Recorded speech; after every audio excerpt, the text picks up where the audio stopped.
Donald Trump પોતાના એક social media પોસ્ટને કારણે વિવાદમાં આવી ગયા છે, જેમાં તેમણે ભારત અને ચીનને નરકના દરવાજા તરીકે વર્ણવ્યા હતા. આ પોસ્ટ કટ્ટરપંથી લેખક માઇકલ સેવેજના જૂના વિડીયોના આધાર પર કરવામાં આવી હતી.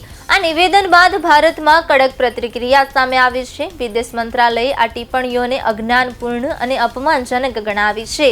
આ દરમિયાન ઈરાને પણ ટ્રમ્પને કડક જવાબ આપ્યો છે. મુંબઈ સ્થિત ઈરાની કોન્સ્યુલેટે ભારતની સાંસ્કૃતિક સમૃદ્ધિ દર્શાવતો વિડીયો શેર કરીને ટ્રમ્પને સાંસ્કૃતિક ડિટોક્સ કરવાની સલાહ આપી અને કહ્યું કે પહેલા ભારત આવીને જુઓ, પછી આવી ટિપ્પણીઓ કરો. વિદેશ મંત્રાલયના પ્રવક્તા રણધીર જયસ્વાલે જણાવ્યું કે આવી ટિપ્પણીઓ ભારત અમેરિકા સંબંધોને વાસ્તવિકતાને પ્રતિબિંબિત કરતી નથી, જે પરસ્પર આદર અને સહકાર પર આધારિત છે.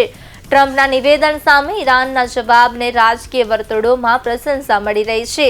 પ્રિયંકા ચતુર્વેદીએ પણ ઈરાનના આ પગલાંને સમર્થન આપ્યું છે.